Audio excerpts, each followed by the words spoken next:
Welcome back to Weird Worlds. Join us on a journey through the pages of old, dusty, weird pulp magazines.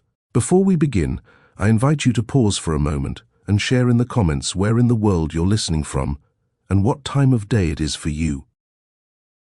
The Man Who Was Pale by Jack Sharkey. She was just a sweet, kind-hearted old landlady who couldn't keep her nose out of other people's business. This was very unfortunate for Mr. Thobal. Fantastic Science Fiction Stories, December 1959. Mrs. Tibbets was a worrier. When it rained, she worried about people caught outside without umbrellas. When the sun shone, she worried about the corn crop that might need water. At band concerts, she worried about the deaf people who were missing the music. If it thundered, she worried for the hearing of people with good ears. No matter what happened, she found something to get worried about. As long as she was worried, she was content. Her husband had been dead 10 years when Mrs. Tibbets realized that she had a 12-bedroom house for just herself alone and began to worry about people who had no place to live. So she put an ad into the papers, offering her home as lodging for any who could afford the modest price she asked for the rooms. Her husband had left her very little money, and this worried her too. After 11 of the rooms were filled, leaving the remaining room for herself, the price of the ad in the paper began to worry her, so she called and had it taken out. Then she settled herself comfortably in the living room, and in her new role as landlady began to worry about collecting the weekly rent. The sun had just set, and Mrs. Tibbets had just turned on the lights in the living room and begun to worry about the electric bill when the door chimes sounded. It could be a telegram with bad news, thought Mrs. Tibbets, worrying herself toward the door. Or the police are here to arrest one of the tenants, or some desperate criminal has come here to murder us all. Or, at this juncture, she opened the door. She found herself looking up into the sad-eyed, pale face of a man who stood at least 6 feet 6 inches tall. Couldn't have weighed less than 200 pounds, and was rather startlingly garbed in an ankle-length opera cloak with a flame-colored silk lining. "I've come about a room," he said, in an enthralling baritone voice, with just the smallest hint of a foreign accent bending the syllables. "My name," he added with a toothy smile, "is Thobal. Fandor. Thobal." Mrs. Tibbets found herself smiling back, despite the queer goose-fleshy feeling she got all over when she saw the length and sharpness of his canines. There was a numbing sort of heat in his deep-set burning eyes that made her feel rather weak and helpless. "I am afraid," she said, and almost left those 2 words as her complete statement. "I am afraid that I've rented all the rooms." "I just had the ad taken out of the paper today. Surely you have something," he insisted, coming inside her hall and closing the door behind him. He made no move to remove his cloak. "All I require is a place to sleep. I am so terribly sorry. But Mrs. Tibbets began to worry about Mr. Thobal all at once. What if she turned him away, and he were found in the morning, huddled, frozen in an alley somewhere? The fact that it was mid-July didn't stop her mental image of frosty death. Then she brightened. "Perhaps I wouldn't show this to anybody. Ordinarily, because it's really a terrible sort of place, but I do have a very small room. However, I should warn you, it's down in the cellar." "Ah," said Vander Thobal, his eyes flashing scarlet. "Does it have mice, cobwebs, mold?" Mrs. Tibbets sighed and nodded. "Yes, I am afraid it does. Wonderful," said the pale man. "I'll take it you will?" she said with considerable surprise. "Yes, I am a sort of nature lover. We're all brothers, really. The cat, the bat, the rat, the spider, the maggot." "Well," said Mrs. Tibbets with a sniff, It'll be like old home week for you in my cellar then. It's this way, she said, leading him out into the kitchen. She had to fumble with a ring of keys before she found the one that opened the stiff metal padlock on the cellar door. "Haven't been down here in months," she said with a little laugh, flicking on the light switch and preceding him down the stairs. He followed wordlessly past the heaped cartons of odd bits of junk, past the furnace, unused during the summer months, and to a small room, really hardly more than a bin, at the rear of the cellar. Mrs. Tibbets reddened in embarrassment as she opened the crooked door of plain, unsanded boards. "Used to be used for coal before I had oil heat put in," she said, apologetically, hoping he wouldn't mind the crust of grime that covered the tiny cellar window near the top of the flaking brick wall. The place had a rather repulsive, wet, yeasty smell to it. Her new tenant, however, seemed very content, almost ecstatic. "And what is this?" he said, indicating a short flight of stairs just outside the door of his room. "Oh, that leads to the backyard," said Mrs. Tibbets. "Hasn't been unlocked in years," she said, indicating the slope of the sturdy cellar doors at the head of the stone stairway. "It will do nicely, thank you," said Vandor, rubbing his white hands briskly together. "Yes, it will be ideal. I shall move my things in tonight." "Through there?" she asked. "I am not even sure what I've done with the key." "Do not worry. I have a way with locks." He smiled. That smile, she thought. It makes me all queasy inside. "Well," she said, trying to brush off the mildewed folding cot in the corner of the room and raising a cloud of fleas from the damp dust on the mattress. "All right. It'll be $10 a week." Bandor Thobel made a short, snappy bow and clicked his heels slightly. "Of course," he said, reaching inside his cloak and coming out with a crisp, new bill. "This should take care of it for a while." Mrs. Tibbets adjusted her glasses in the dim cellar and looked at the bill. $500, she said with a little squeak in her voice.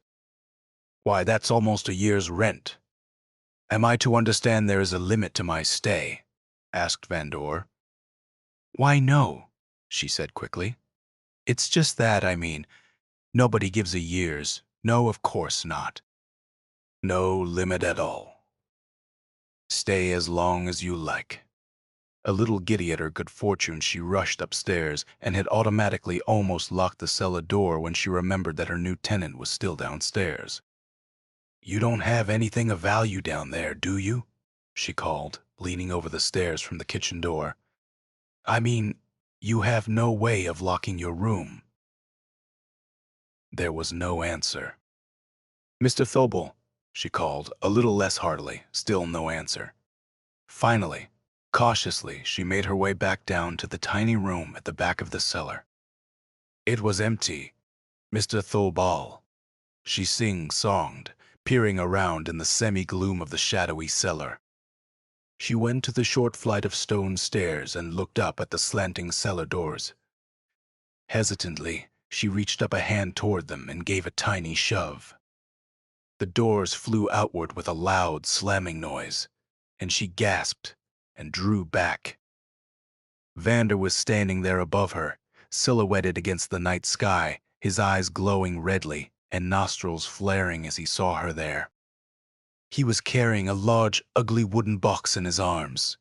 "Oh," she said, "is that your luggage?" "Yes, my trunk," he said, starting slowly downstairs with his burden nearly as wide as the stone steps. Mrs. Tibbets stepped aside to let him pass, and as he did so, entering through the door to his room, a tiny trickle of dirt sprinkled on the floor from under the edge of the box's lid. "Goodness gracious," she said, following him into his room curiously. "Whatever have you got in there? It seems so odd." Vandor set the box against the cellar wall and turned to her, his face white and angry.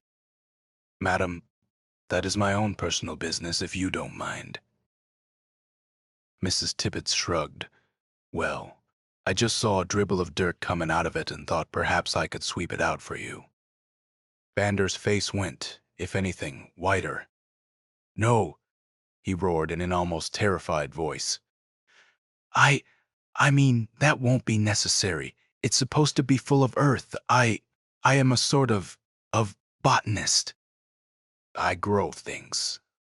Mrs. Tibbets sniffed. "You won't be able to grow anything but mushrooms down here." "That's just what I do grow," he said with a smile of relief, bringing his long pointed canines into view. "Horticulture. Nothing like it." "I suppose not," said his landlady, starting out of his room. "I'll come down tomorrow and kind of straighten things up a little for you while you are at work. The place certainly needs it." "No," he said, adding hastily, "I work nights.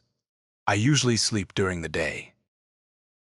"Oh, then I wouldn't want to disturb your sleep," said Mrs. Tibbets at the foot of the stairs. "I'll wait until you go to work, and then I'll—" "Please!" Vandor approached her, his hands spread wide in supplication. "I like everything just as it is. Well, it's your room." She sighed, starting upstairs. "If there is anything I can do—" "There is something," said Vander. "Will you please replace the padlock on the door in your kitchen? I'll be using the cellar door, if you don't mind, as a sort of private entrance." Mrs. Tibbets hesitated, then thought of the $500 advance, and smiled. "Certainly. Do as you like, Mr. Thobel. Good night." "Good night," said Vandor. "Oh," she said, at the top of the stairs. "Did I tell you that you have kitchen privileges? Perhaps I should leave the padlock off the door just in case. I never eat at the place I live," he said.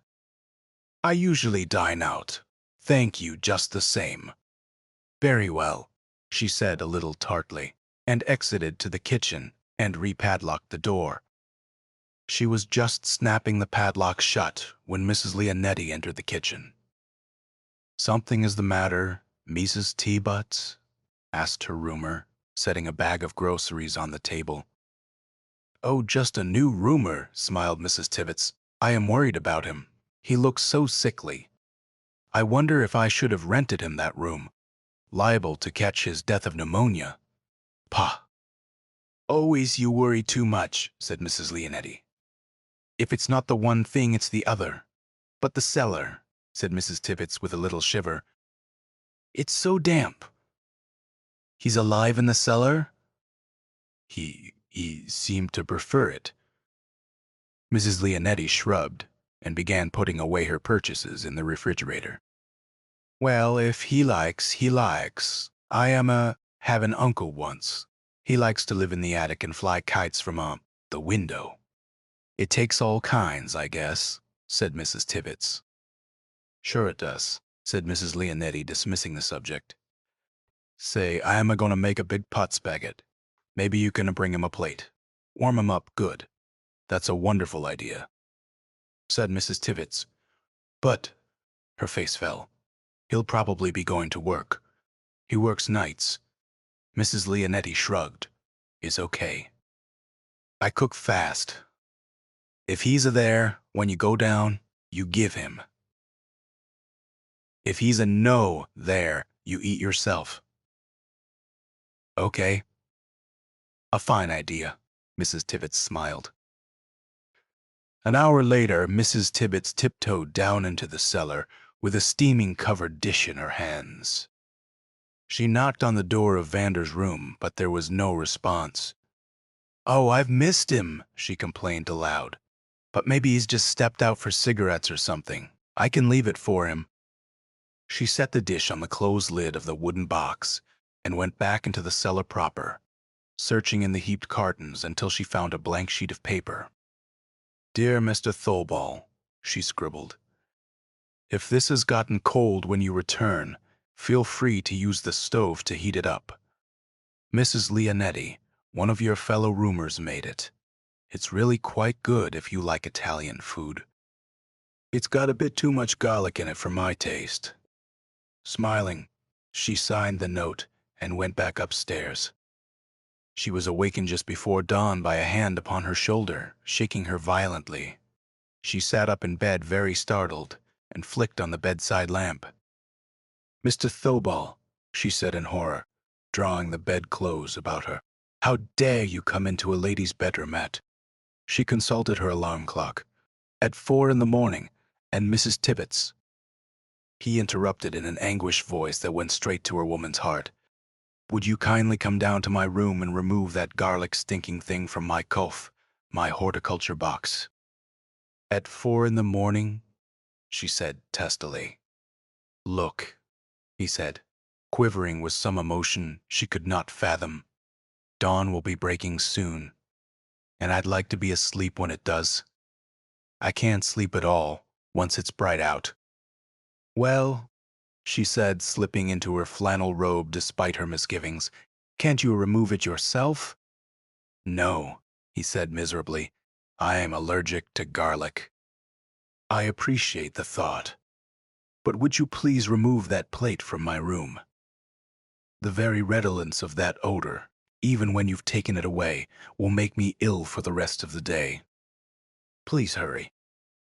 "Oh, all right," she said huffily, leading the way downstairs with Vander Thobel looming after her like an ominous black cloud. "Well, I hope you are happier now," she said, holding the plate in her hands as she stood outside the door of Van Door's tiny room. "If the smell is going to bother you, I can bring you down a bottle of Airwick." "No, please," he protested, his white face tinged with greenish gray. "You've done enough already. Just—" He darted an anxious glance behind him, where the grimy window pane was beginning to glow pink. "Just go upstairs and padlock the door." "I've got to get to sleep. Maybe if I brought you some flowers," she began.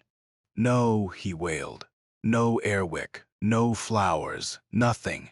I'll be getting along fine if you'll just leave." "Well, if you are sure," she said. "Positive," he said, though his voice sounded oddly weak. There was a reddish glow in the room from the tiny window. "Now, please go." His voice faded. "All right," she smiled, closing the door. "Pleasant dreams." The only answer was a scuffling of feet and a muffled slamming sound. Mrs. Tibbets cocked her head, shrugged, and went back upstairs. She was worried about her new roomer. 2 weeks later, she was still worried. She felt it was her responsibility, in a way, to keep him healthy.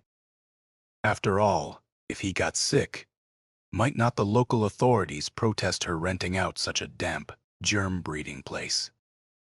She was too worried to even share in Mrs. Leonetti's misgivings about the mysterious attacks in the neighborhood. Mrs. Leonetti was afraid to go out at night, what with the mounting number of men and women found pale-faced and incoherent in their beds in the mornings, though now and then they'd be found upon the grass in the park or slumped in a doorway on the main street.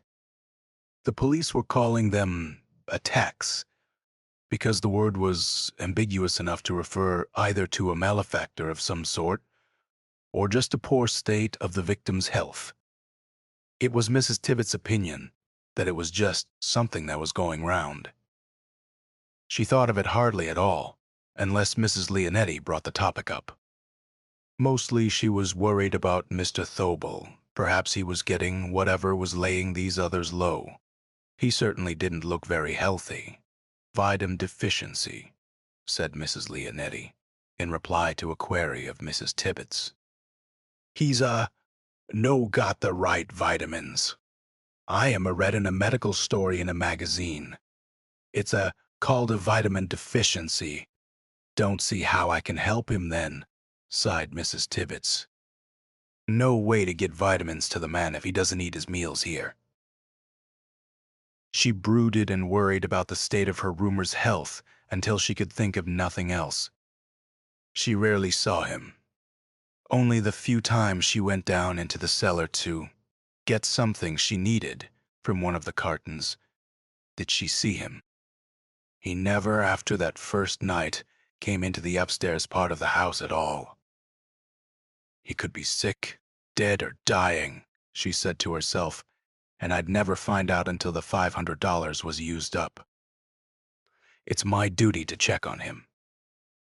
So, every so often, making some excuse or other, she'd go downstairs and rummage through the dusty cartons there, hoping for a glimpse of him still alive. But he never came out of the room by day, and at nightfall, she wasn't quite up to facing him in the darkened cellar alone. When an entire week had passed without her so much as catching a glimpse of him, she couldn't stand it any longer. I'll just peep into his room quietly and see if he's all right, she said to herself. But just to be on the safe side, she waited till almost sunset. That way, she assured herself, if I do waken him, it'll be about time for him to get up for work anyhow. Being as silent as she could, she crept down into the cellar and cautiously opened the door of his room. The cot was still folded up against the wall. "How strange," she said, entering the room. There was nothing there to show the room's occupancy except his wooden box against the far wall under the window. "I wonder," she said half aloud, "where he's gone to?" At that moment, the sun went down and the lid of the box opened up. "Yipe," said Mrs. Tibbets, as Vander Thobal sat up in the box. His hands arrested themselves in the process of brushing the soil from his cloak. "What are you doing in here?" he demanded. "What are you doing there?" she countered, folding her arms. Vander swallowed, then seemed to think of something. "The mushrooms," he explained, rising to his awesome full height before her, the tiny clods of earth rolling off his cloak back into the box. They need heat, you see. It's rather chilly here in the cellar at night, and so I've taken to sleeping in there, hoping my body heat will suffice to help them grow. I never heard of such a thing," said Mrs. Tibbets. "Did you never hear of a chicken incubating an egg?" he said smoothly. Mrs. Tibbets was taken aback at this. "Why, yes, of course, but it's the same principle, really," he said, flashing his pointed teeth in a wide smile at her.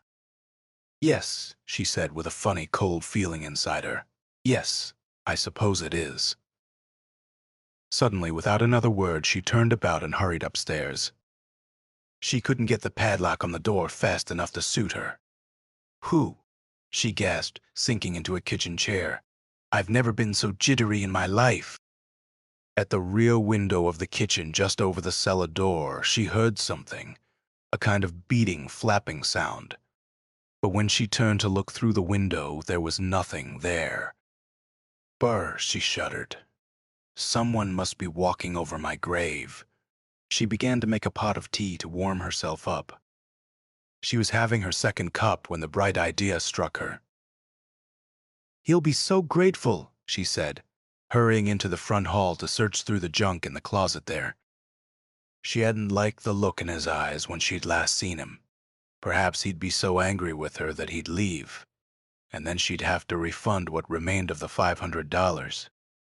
This really gave her something to worry about, but she half sang to herself, taking out the box from the closet.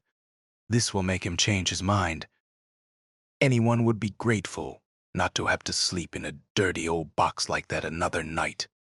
"Hello," she chirped, as Vander opened the door to his room. "I got up early to surprise you, Mrs. Tibbets," he said, closing the door behind him with an odd, intent stare. "For once, I am very glad to see you." He approached her slowly, towering over her in his enormous black cloak, his pallid hands reaching out toward her. You are," she said in a very small voice. "Yes," he said, eyes and teeth glinting. "I had a rather unfruitful night's work, but now I feel that everything will soon be all right." His gaze shifted from her eyes to her throat, and she suddenly felt chilly. "Mr. Thobal," she said quickly, "I have good news for you." "You have?" he said, surprised into halting a few paces from her. "For me, you have news for me." "Yes," she said, with what she hoped was infectious delight. "You won't have to sleep in that dirty box anymore, look." She turned to her left and, reaching out a hand, flicked a switch. Instantly reflecting from the inner walls and soil of the box, a bright, warm light came alive. "It'll keep your mushrooms much warmer than you ever could," she said, turning back to him. "It's a sun lamp." But as she completed her turn, Vander Thobel was not in evidence. His suit, cloak, and shoes were still there, however, sagging horribly into a viscous brown and green puddle on the floor of the room. "Goodness," said Mrs. Tippets, leaping to her feet. "Now I am worried." End of The Man Who Was Pale by Jack Sharkey. If you found this story interesting, take a moment to support the channel. Hit subscribe, click the bell icon so you're notified of new stories, leave a comment, and give the video a thumbs up. Share it on your socials if you think others might enjoy weird tales. And if you'd like to go a step further in reviving these forgotten horrors, you can click the super thanks button below, or become a member of the channel. With your support, these dusty old stories may see the light once more.